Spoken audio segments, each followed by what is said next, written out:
Now, I was friends with a guy that was a pilot, and he flew for the government and did a lot of projects for different companies, surveying and different things like that. Well, the government hired him to take shots over the south slope of the Uintas. Well, I'm not going to mention his name because, well, he's gone now, but I don't want to get his family or anybody in trouble, because he gave me maps and markings on maps and asked me to kind of keep that to myself. But he's gone, and a lot of the family's gone and stuff now, so I'm now a little more willing to divulge some of the information that he gave me. Right up there by where you're talking about, he drew on my map, and it says old rock structure. And I asked him, I says, what do you mean, old rock structure? He says, well, he says, I wasn't supposed to, but I turned the machines off in the plane. I flew back around to get a better look at it.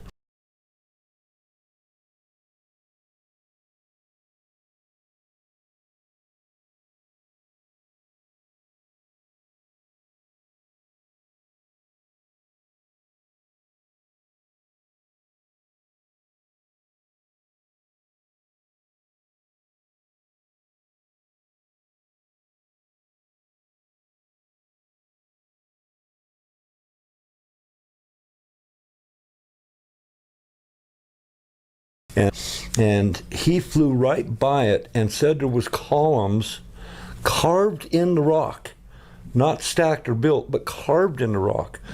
But ancient, how ancient? The pilot was telling me what he's seen looked like something that might have been pre-Diluvian, that old, that it might have been pre-flood stuff that he was looking at, not older than Egyptian looking, because I've seen these columns built like in Samaria and Mesopotamia, down in Afghanistan and on the border of Syria and stuff, and you look in some of those ledges and there's carvings like that, and they actually have some of those old style looking buildings there too from the ancients.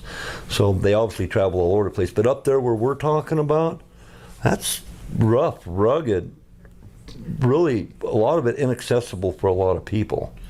So I interrupted you, Mike. You was telling about the pilot. He shut off his things, and then yeah. So he turns the plane back around, and he flies so that he's on the left-hand side of the plane flying. So he flies back down the canyon so he can look right directly down at this stone structure.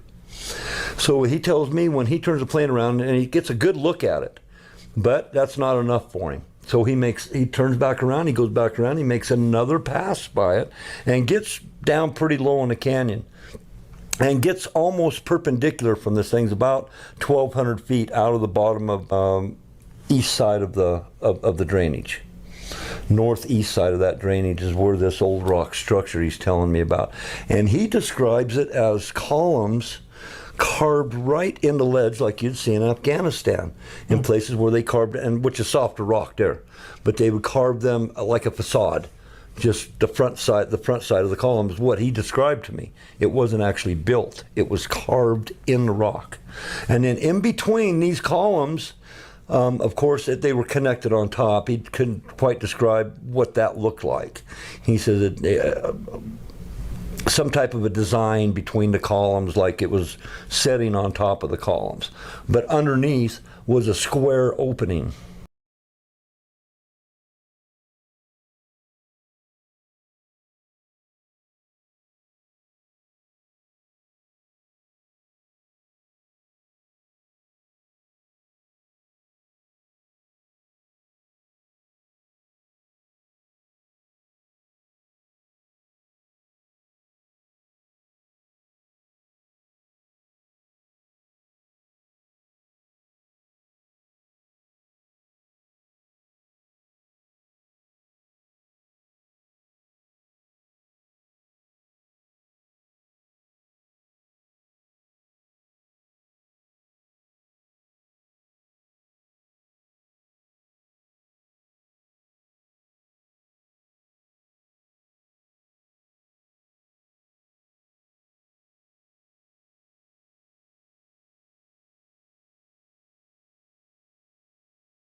The rugged topography of the western U.S. is known for its scenic and iconic mountain ranges, such as the Cascades, the Sierra Nevada, the Rocky Mountains, and even smaller ranges like the Bighorn Mountains and the Wind River Range.